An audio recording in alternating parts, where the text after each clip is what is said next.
What is going on, guys? This is Miyasin, and today will be actually the first episode of a new series where I will try to show you every week or every 2 weeks, depending on your guys' preference, 5 really interesting techs for Cyber Dragon to improve your deck building, your power, your consistency, anything. Basically going to be kind of like any tech that I don't talk about too much in my usual videos, and I will be explaining to you why these cards could be really good for your strategy. So before we start, friendly reminder, of course, to like and subscribe so I can actually keep uploading more of these videos. And now let's jump right into it. So for the number 1 spot, not in really any particular order, but yeah, whatever, the first card that I'm going to be talking about will be Cyber Eltinin. Really similarly to Jizukiro, the Star Destroying Kaiju, this card is actually searchable in the deck because it is a light machine. However, unlike Jizukiro, this card is searchable by Emergency Cyber, and the reason for that is because it cannot be normal summoned or set, which is really cool. And the summoning condition is you banishing every single light machine from your field and graveyard. You can't really say, oh yeah, but I want to keep at least one. You have to banish every single one of them. Is going to gain 500 attack for each of those materials, but that doesn't really matter too much. What is really important is the fact that on summon is going to send every other monster on the field to the graveyard, so it doesn't target and it doesn't destroy. Such a good mechanic, and this was really important against Spiral Sleeper equipped with the Last Resort back in the days. So that was one of the ways I was beating the Spiral board in my, I guess, Cyber Dragon OTK deck, even though you don't necessarily OTK with the card, but fueling your banish can actually help a lot, since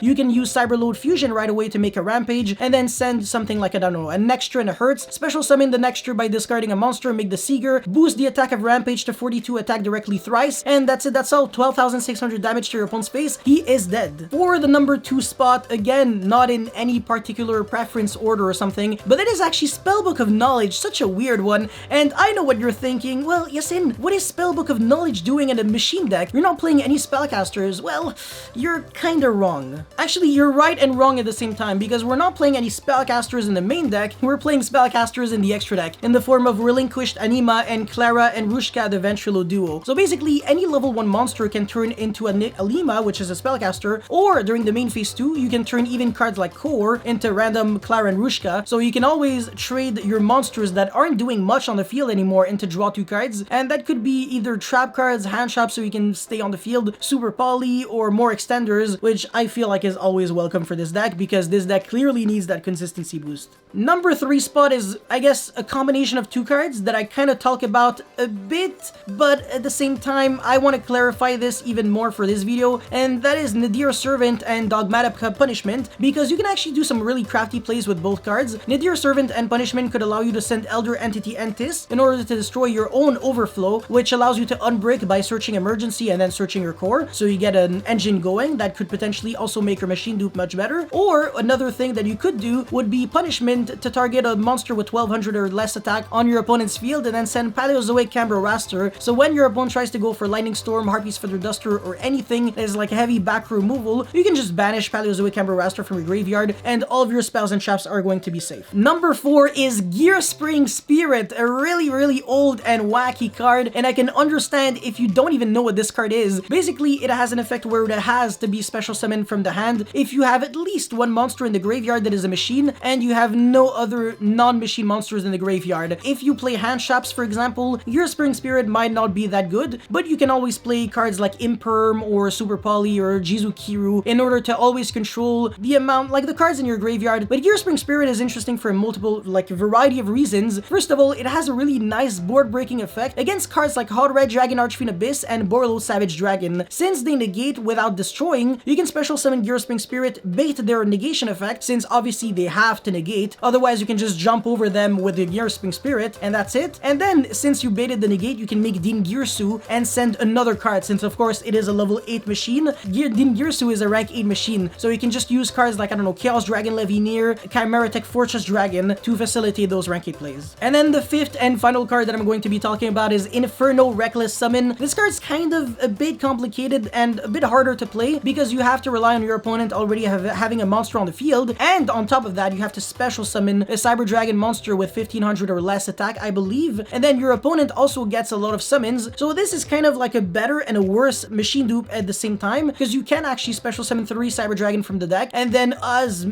many Cyber Dragons from the graveyard. You can even revive back Seeger, because it's still treated as a Cyber Dragon in the grave. The monster that you summoned, even though it's not a regular Cyber Dragon, it becomes Cyber Dragon on the field. So Inferno Reckless Summon in this deck is actually the coolest thing ever. And if there's a card that's just kind of continuous, that makes sure that whenever you summon a monster, it always has like 1500 or less attack. When you use Infernal Reckless Summon, when you summon Seeger, you can summon 5 monsters to be your main monster zones, which is absolute insanity. But do I think that this card is really good? I'm not too sure because it's a bit gimmicky. I want to say Machine Loop is probably better, so you shouldn't actually play both. But in the future where comboing, heavy comboing could actually make sense, definitely keep an eye on this card. Anyways, that's it for this first episode of Cyber Dragon techs that you can play. If you guys have any other kind of ideas or any other techs that you want to share with other people, please make sure to let me know, or let everyone know actually, in the comment section below. I would love to hear your guys' thoughts. And that's pretty much it. Thank you very much for watching. Don't forget to like and subscribe. It motivates me so much to keep making videos like these, and I will see you next time. Peace.